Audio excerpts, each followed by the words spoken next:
এক সময় আমরা থাকতে না মানে ভয় পেলাম। পরে আম্মা বড় একটা নৌকা করে মোটামুটি যেগুলো নেওয়া যায় কাপড় চোপড় সেগুলো নিয়ে আমরা বাড়িতে গ্রামের বাড়িতে চলে আসলাম। কিন্তু গ্রামের বাড়িতে চলে আসার পরেও ওখানেও ভয়, কারণ শুনতেছি রাজাকার আছে, আলবদর আছে, তারপরে এরকম নানান রকম ডাকাতি হচ্ছে, নানান কিছু। এই করে করে আব্বা বললো যে না, বাড়িতে থাকা যাবে না, চলো আমরা রাজপয়সা, আমাদের সেই ফুপুদের বাড়ি রাজপয়সা, সেই ফুপুদের বাড়ি, বড় ফুপুর বাড়িতে যাব। তো সেখানে উঠলাম আমরা, যে আর সেখানে যেও আব্বা টুকটাক একটু বাজার টাজার করলো যে অন্য একটা সংসারের উপর মানে চাপাইয়ে দেব। তো যাই হোক, তো সেখানে থাকলাম। কিন্তু কথা হলো তারা খুবই মুসল্লি, তাদের মানে পীরের সাথে তাদের আত্মীয়তা। তারা আমার দুলাভাইকে, ফুফাতো দুলাভাইকে ডেকে বললো যে তুমি তো দুষ্কৃতিকারীকে আশ্রয় দিছো, এটা ঠিক হবে না, তুমি ওনাদেরকে যেতে বলো, তুমি বিপদ ডেকে আনো না, এখানে থাকা যাবে না, কোনো মতেই থাকা যাবে না। আব্বাকে এসে দুলাভাই বলল যে মামা এখানে তো থাকা যাবে না, কারণ সবাই আমাকে নিষেধ করতেছে, আমার বাড়িতে নামাজ পড়তে আসতে চায় না, এরকম। আমাদের ওই বাড়িতে মসজিদ ছিল। তো যাই হোক, এখন আপনি কি করবেন দেখেন। তো আব্বা বলছে না, তোমাকে আমি বিপদে ফেলবো না, ঠিক আছে আমরা দেখি। তখন আমার দুলাভাইয়ের যে ছোট ভাই ধুলু দুলাভাই, সে বলল যে আমার বাড়িতে চলো। তখন খালের ওপারে বেশ খানিকটা হেঁটে যাওয়া যায়, নৌকা লাগে না। তো ওই বাড়িতে গেলাম, ওই বাড়িতে থাকা শুরু করলাম, মানে পালাইয়া।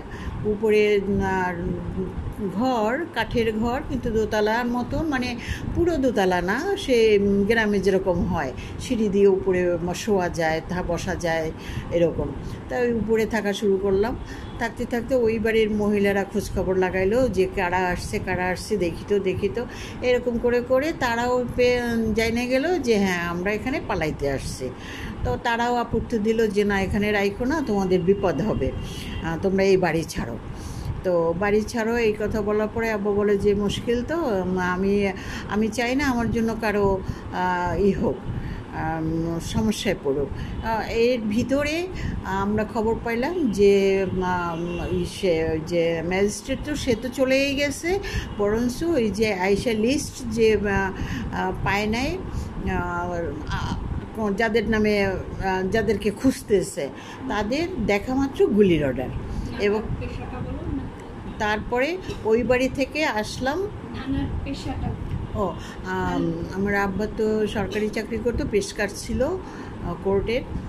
এই তো তার তো মানে এখন যখন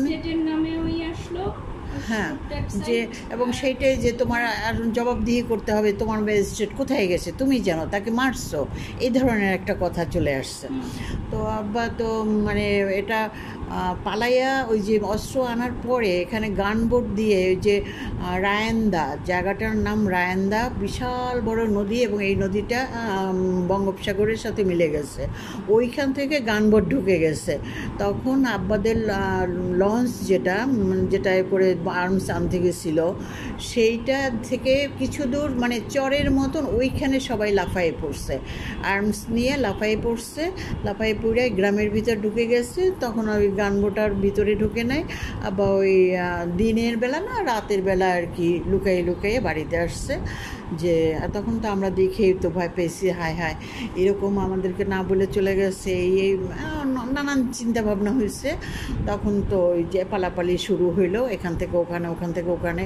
লাস্টে ওই দুলাভাইয়ের বাড়ি থেকে আমার ছোটো বুবুর বাড়িতে আসলাম। তো ওইখানে আসার পরেও দিন 4 দিনের মতন ভালোই ছিলাম। তো এর ভিতরে আবার সেই মুসল্লিদের ভিতরে যারা মুসল্লি বলবো, হ্যাঁ তারা নামাজি, ওই গ্রামের সবাই খুবই ধার্মিক, কিন্তু তাদের মধ্যে থেকে 2-1 বলতেছে যে না, এরা দুষ্কৃতিকারী, এদেরকে থাকতে দেওয়া যাবে না, এদেরকে তুমি বাড়ি থেকে পাঠাও, তা নাহলে আমরা মিলিটারি আনবো। যেমন কথা তেমন কাজ, ওরা সেই মিলিটারিকে খবর দিল যে আমাদের গ্রামে দুষ্কৃতি আসছে, আপনারা অমুক দিন আসেন, আমরা ধরাই দেবো। ঠিক মানে আমরা রান্নাবান্না হয়ে গেছে, খাবো এর ভিতরে শুনি যে গুলিগালা হচ্ছে, এবং কয়েকটা হিন্দু বাড়ি ছিল, সেই হিন্দু বাড়িতে আগুন জ্বালাই দিছে, তারপরে তাদেরকে মারধর করছে, গুলিও করছে, একজন মারাও গেছে। এখন আমার ফুপু বলতেছে যে তোমরা শিগগির পালাও, যে যেমনি পারো পালাও, এই বাড়িতে কিন্তু আসবে। এটা কে বলছে সেটা আমরা বুঝতে পারছি, পরে বলবো। তাই এখন মা আর আমরা আমাদের ফ্যামিলিটা এখন আলাদা হয়ে গেল। আমার ছোটো ভাইটা একদিক চলে গেল, আমার আব্বা আর আমার ভাই দুই দিকে গেল, এবং মা আর আমরা হয়ে গেলাম একদিকে। এখন আমাকে বলল যে সামনে আর একটা বাড়ি, সেই বাড়িতে পিস কমিটির একজন লোক ছিল, কিন্তু ভদ্রলোক খুবই ভালো ছিল।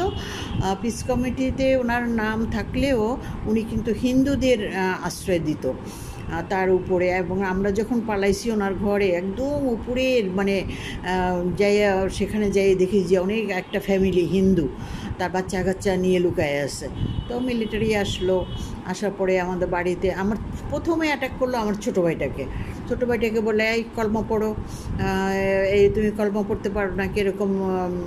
শুনছি পরে যে বেলুচিস্তানের আর একটা কোথাকার, আমি ঠিক বলতে পারবো না। তো কলমা পড়ছে, ও কাদা টাদা মেখে টেকে এক কৃষককে বলছে যে আপনার লাঙলটা আমাকে দেন। ও লাঙল ধরে ওই দাঁড়াইয়ে আছে, বলছে তুমি এই ওর কাছে হিন্দিতে উর্দুতে বলছে, ও তার অত বুঝে না, তখন ছোটো। তো যাই হোক, ও কলমা পড়ার পরে ওর তো আমার 2 বছরের ছোটো, 2.5 বছরের ছোটো। আমি কেমন করে বললাম, আমি তো ফার্স্ট ইয়ার। হ্যাঁ হ্যাঁ এরকম স্কুলে। হ্যাঁ, তো এরকম তো করার পরে এখন তো আমরা সব ছিন্ন বিচ্ছিন্ন হয়ে গেলাম। তো যখন খবর পাইলাম যে মিলিটারি গ্রাম ছাড়ছে, চলে গেছে, তোমরা এখন যেখান থেকে পারো আসো, বাড়িতে আসো। এখন বাড়িতে এসে ওই ঘরে আসলাম। তা এখন আব্বা বলছে যে এখন তো আর থাকার এখানে আর উপায় নেই, কারণ ওরা একবার যখন জানছে ওরা আবার আসবে। হ্যাঁ, রাজাকাররা তো বলেই দিছে যে এখানে এই গ্রামে আছে। তখন আমরা ওখান থেকে ডিসিশন নিলাম যে বাড়ি যাব। তো সন্ধ্যার পরে রওনা হলাম, দিনের বেলা তো মানে পারবো না। সন্ধ্যাবেলা রওনা হওয়ার আগে একটা ঘটনা ঘটলো কি, আমি যখন মানে ঘর থেকে বাইরে জঙ্গলের ভিতরে মানে জোয়ার ছিলাম, তখন জঙ্গলের ভিতরে জোয়ারের যখন গাছের তলাগুলো ডুবে গেছিলো, ওই সময় একটা সাপ, বড় একটা বিষধর সাপ কুণ্ডুলি পাকায় মানে ডিম দিচ্ছিল। তো যে বাড়িতে পালানো ছিলাম পিস কমিটির ওই সদস্য বাড়িতে, তো মা দেখছে, মা আমাকে বলে কি আসিস না, আমি একটু জায়গাটাকে একটু করে নিই। তো মা আর কি শীষ দিয়ে ওই হ্যাঁ না ওই সাপটাকে দেখছে। পালাইছিলাম ওই যে পাকসিনা আসছে ওই বাড়িতে, আমার ছোটো ফুপুর বাড়িতেও ঢুকছে, এবং আমার ছোটো ফুপুর হাতের স্বর্ণের চুড়ি টুড়ি সব লুট করে নিয়ে গেছে, ওরা যা দামি পাইছে সব নিয়ে গেছে। তো যাই হোক,